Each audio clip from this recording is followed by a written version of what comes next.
তো আমার প্রিয় বর্ধমান বিশ্ববিদ্যালয়ের বন্ধুরা, আশা করি তোমরা সবাই ভালো আছো এবং সুস্থ আছো।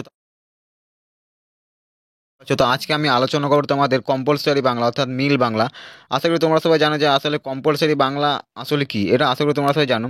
এখনো যদি কিছু এখনো যদি কেউ জেনে না থাকো, তার উদ্দেশ্যে আমি একবার বলে দিচ্ছি, এই কম্পালসরি বাংলা মানে তোমরা যারা পাস কোর্স নিয়ে পড়াশোনা করছে বর্ধমান ইউনিভার্সিটির আন্ডারে, জেনারেল কোর্স নিয়ে যারা পড়াশোনা করছে, তোমাদের সবাইকে ফোর্থ সেমিস্টারে এই মিল বাংলাটা পড়তে হবে। এটা তোমাদের সম্পূর্ণ ওইমার্কশিটে পরীক্ষাটা হবে এবং তোমাদের এই পেপার করেছে CC L2 এবং তোমাদের 30টা MCQ থাকবে।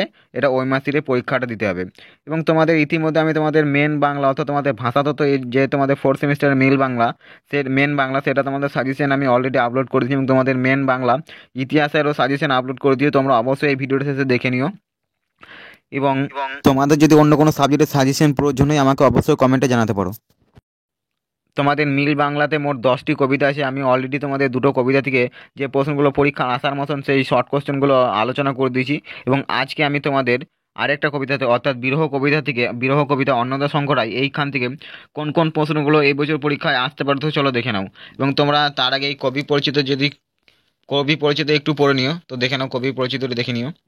এবং এই কবিতাটা তোমরা কয়েকবার রিডিং পড়ে নিও, তাহলে তো কী হবে, তো লাইন তুলে যদি কোনো প্রশ্ন দেয় তোমরা অবশ্যই লাইন তুলে প্রশ্নগুলো দিলে তোমরা এখান থেকে পারবে। তোমরা অবশ্যই ভালো করে কয়েকবার এগুলো রিডিং পড়ে নিও, মুখস্থ করলে নিতে আরও ভালো হয়। তোমরা সেক্ষেত্রে কয়েকবার রিডিং পড়ে নেবে, তাহলেই তোমাদের অনেকটা হয়ে যাবে।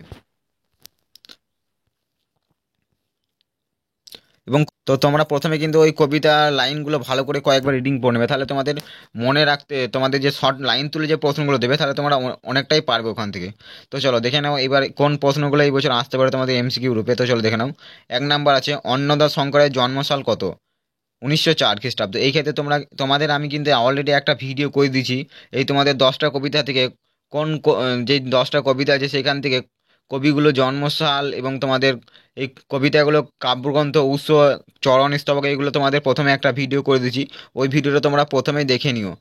এবং আমি এই ভিডিওটা শেষে দিয়ে দেবো, তোমরা একটু দেখে নিও। ওই ভিডিওটা তোমাদের কিন্তু মোস্ট ইম্পর্টেন্ট ওই ভিডিওটা। এই ভিডিওটা শেষে আমি দিয়ে দেবো, তোমরা অবশ্যই ওই ভিডিওটা দেখে নিও। ওই ভিডিওটা দেখে নিলে তোমরা ওইখান থেকে, না হলে তোমরা 30 থেকে 40% ওইখান থেকে কোশ্চেন আরামসে পেয়ে যাবে তোমরা। তো চলো এবার 2 নম্বরের প্রশ্ন দেখে নেওয়া যাক। তো দেখো 2 নম্বর যে প্রশ্নটা আছে, অন্নদা শঙ্কর রায় কোন রাজ্যে জন্মগ্রহণ করেছেন? উড়িষ্যা রাজ্যে অন্নদা শঙ্কর রায় জন্মগ্রহণ করেছিলেন। এবং কবির মা উড়িষ্যার কোন স্থানে প্রসিদ্ধ পালিত বংশের কন্যা ছিলেন? কটক শহরের। কটক। উড়িষ্যার কোন জায়গায় কবি জন্মগ্রহণ করেছেন?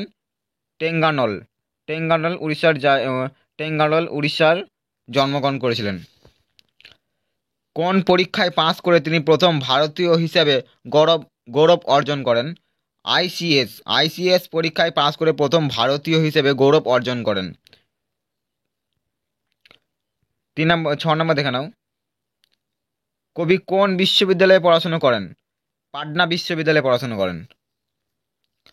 তার প্রচেষ্টায় উড়িষ্যায় কোন সাহিত্য দল তৈরি হয়? সবুজ দল। তার প্রচেষ্টায় উড়িষ্যায় সবুজ সাহিত্য দল প্রতিষ্ঠিত হয়।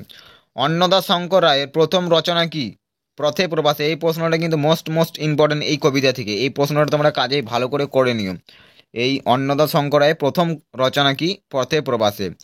এবং 9 নম্বর দেখালাম, বিরহ কবিতাটি কোন কাব্যগ্রন্থের অন্তর্গত? লিপি। এই প্রশ্নটাও মোস্ট ইম্পর্টেন্ট। এই দুটো প্রশ্নই মোস্ট ইম্পর্টেন্ট শর্ট কোশ্চেন হিসেবে।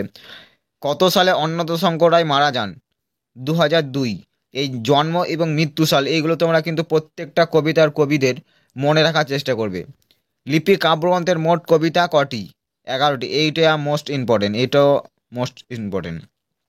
এবং 12 নম্বর দেখে নাও, লিপি কাব্যগ্রন্থ কাকে উৎসর্গ করা হয়? লীলা রায়কে। এটাও মোস্ট ইম্পর্টেন্ট এইগুলো সবকটাই। তো চলো এবার দেখে নাও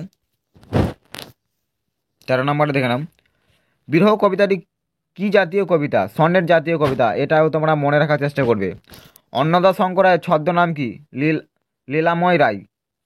এই প্রত্যেকটা প্রশ্ন যদি তোমরা মনে রাখতে পারো তো আশা করি তোমাদের এইখান থেকেই প্রশ্নগুলো দেবে। এর মধ্যে কোনটি অন্নদা শঙ্কর রায়ের গল্প গ্রন্থ? আগুন নিয়ে খেলা। এবং 16 নম্বর দেখলাম কবিতায় সুদীর্ঘ সাধনা বলতে কিসের সাধনা বুঝিয়েছেন? বিরহের সাধনা। নিরাশার শ্বাস লেগে চিরকম্পমান। অন্নদা শঙ্কর রায়ের কোন কবিতার অংশ? বিরহ। দেখছো এগুলো সব লাইন তুলে প্রশ্ন এসছে, এগুলো লাইন তুলে প্রশ্ন। এই জন্যই তোমাদের আমি প্রথমে বলেছিলাম যে তোমরা কয়েকবার কবিতাটা ভালো করে রিডিং পড়ে নেবে এবং তোমরা এই ভিডিওটা কয়েকবার শুনে নেবে, ভালো করে শুনে নেবে। তাহলে তোমাদের দেখবে এখান থেকে যে প্রশ্নগুলো দেবে না, তোমরা অনেক পারবে।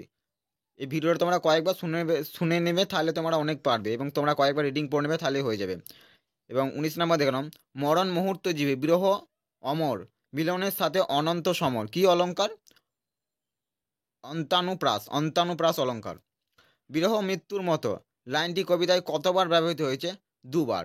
তো এই হচ্ছে মোট তোমাদের 20টা প্রশ্ন দিয়েছি বিরহ, অন্নত শঙ্কর রায়ের রচিত। তো এই 20টা প্রশ্ন যদি তোমরা করে নিতে পারো এবং তোমরা যদি কবিতাটা ভালো করে মুখস্থ করে নিতে পারো, তো আশা করি তোমাদের এইখান থেকে কোনো অসুবিধা হবে না।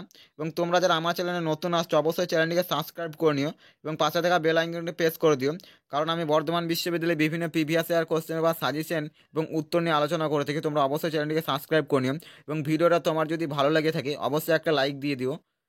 লাইক দিয়ে দিলে আমাদেরও ভিডিও বানাতে আরও একটু আগ্রহ আসে। তো চলো আজকে ভিডিওটা এখানে শেষ করছি এবং ভিডিওটা শেষে আমি ওই ভিডিওগুলো দিয়ে দেবো, তোমরা অবশ্যই দেখে নিও। তো চলো আজকের ভিডিও এখানে শেষ করছি, দেখা হচ্ছে পরবর্তী অন্য কোনো ভিডিওতে।